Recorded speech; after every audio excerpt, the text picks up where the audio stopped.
choosing it in circle now and just adding bits to this, so making a piece of earth. So that was the heal tool in its most basic form. There is a lot of cool fun things you can do, and once again you can use it in the square and the spherical shape. Next we'll have a quick look at the smooth tool. So let me get a dark colour again.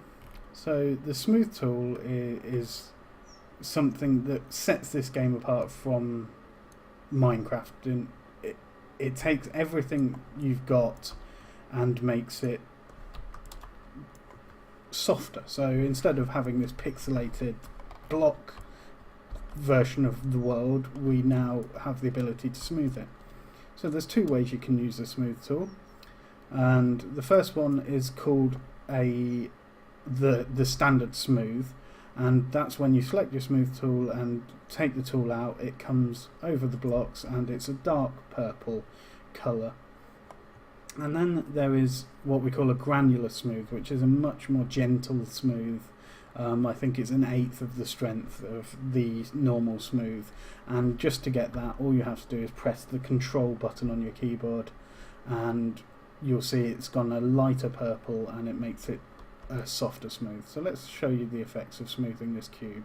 So we'll do the normal smooth first. So I'm going to let go of control and it will go back to the dark purple, and as we smooth, you'll see the logic of the game is making it slightly rounded and soft edged and a lot nicer than it was.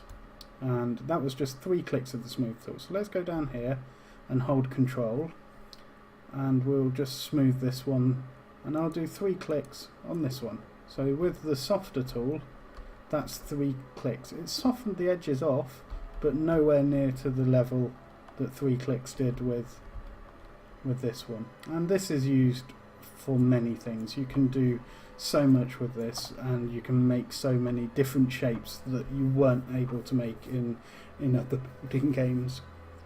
And personally, I love the smooth tool. It's great for terraforming, it's great for building, it's great for voxel mancers, which is a term given to people who create additional shapes that aren't originally in the game. And it's generated so many different features, the smooth tool. It's lovely, it's wonderful. So the last tool that is a default tool is the line tool, and this one's a little bit more different to show you. So the obvious use of the line tool is a roof. So what I'm going to do is just get my square block and I'm going to take it to 3 voxels, and what you have in the game is an invisible grid, and you can't see it, but it's what every voxel snaps to, so it's always a square. But the problem is, when you've got your add tool in free mode, it can go anywhere. But if you press G, it will snap the voxel to the grid, and this makes the line tool a lot more effective.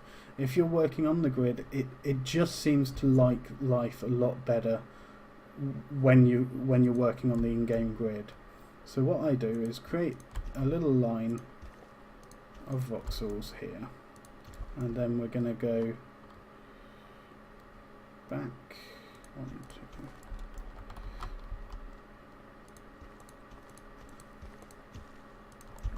and then we're going to go up with this line.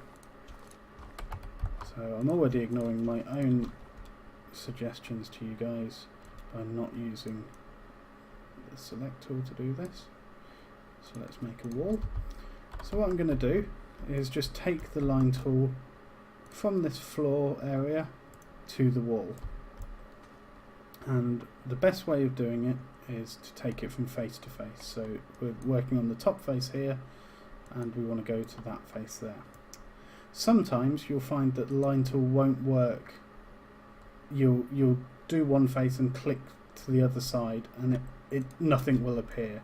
Unfortunately, it's not doing it for me to demonstrate, but if it does, all you need to do is just start your line at the other side and then come down, or start at the bottom and go up. So there we go, we've got simple lines.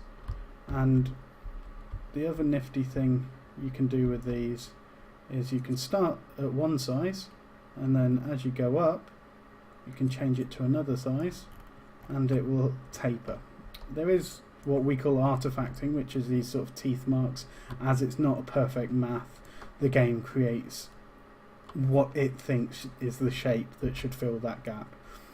And it's by no means perfect at the moment, but when you're working with bigger sizes it is a lot more effective. So if I went to, say, a big line now, it would be lovely and smooth.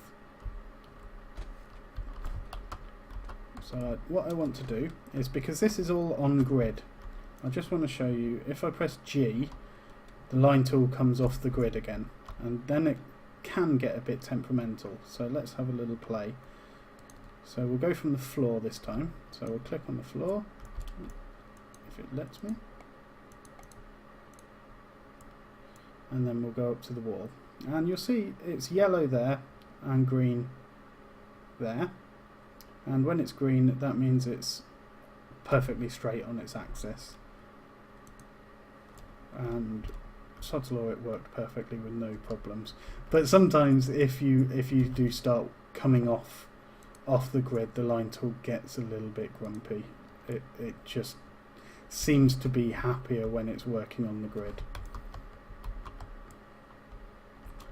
Right, line tool, what else did I want to show with the line tool? That's it, I think.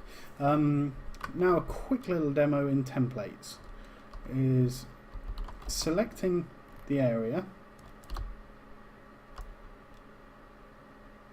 like this.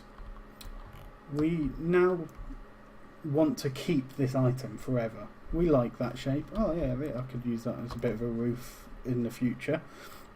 I want to keep that forever. So we select all of the area, we press T on the keyboard, and it will bring up your templates menu.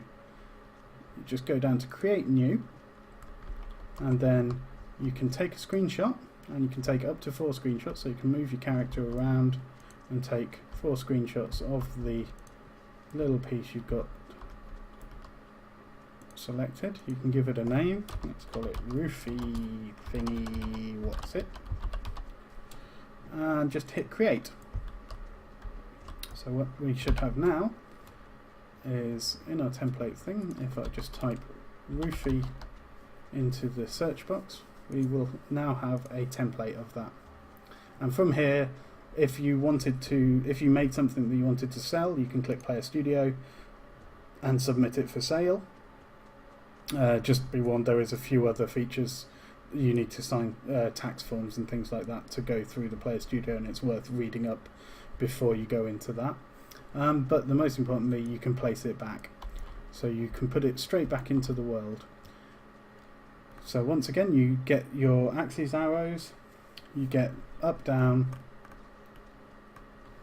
tab for left, right, and tab for back, forward. I'm going to press Alt on my keyboard as I mentioned, and you can rotate this whole template as you want on any axis. So our roofy thingy is going to be an upside down roofy thingy. And this leads me to the final sort of hidden tool, which is called tweak mode. And tweak mode basically lets you adjust things after the fact. So we have got this, and we can't quite get it into position with our mouse here at the moment. It's not, we want it flush with the other one, let's say. So we go into tweak mode by holding shift and clicking as if we were going to place it down. And once you've done that, you can let go of shift, and it brings up this little menu here. And what we've got is three different options across the top. So the first one is movement, so that's back, forward, left, right, up and down. So we can just move this template closer to where we want. The other one here, which not a lot of people use actually, is mirror, and this is for mirroring the template in different directions to change its shape. Right, and then the last one, which has been reworked slightly, is rotate, and it used to be only in increments of 90 degrees, but now you can rotate it as much or as little as you want. so you can rotate it on a nice jaunty angle if you like. Then we've got two other options down here. One is paste air with voxels, and what that means is here in this selected area there is air in the selections, so not only the voxels I've built but the air, and if I pasted that and there was something in this air gap, it would automatically delete it with the air. So sometimes that can be a feature that you like, but sometimes that can affect what you're building. So what I tend to do is untick paste air with voxels, and then what you'll see is when I click the tick it will merge with this rather than deleting a portion of it. It will blend in, and once again it's not a perfect math at the moment, so there is a little bit of artifacting, a little bit of trouble that happens with it. There is also the other option, which is remove voxels, and this is wonderful. It means you can dig that shape out of the floor. So if you had a square block, you could cut any shape out of the block, and you notice how it goes blue to show that it's deleting. I'm not going to do that now. I'm going to place this down, just because when you put things at an angle and you just press escape to get rid of the tweak menu, otherwise it'll sort of let you place as many as possible. But when you place things at an angle, once again the math is a little bit off, so you will get a few little problems. So like it's not completely smooth up here, and it has warped a little bit, but for something that was only brought in last week, I think it's a really great feature. The bigger the shape you're working with, the better the results as well. If you're working with small shapes, it can create sort of a bit of a mess. That is basically all the tools that you get in the game. I don't want to go on too long about the tools because I want to highlight this video and give it to sort of newcomers.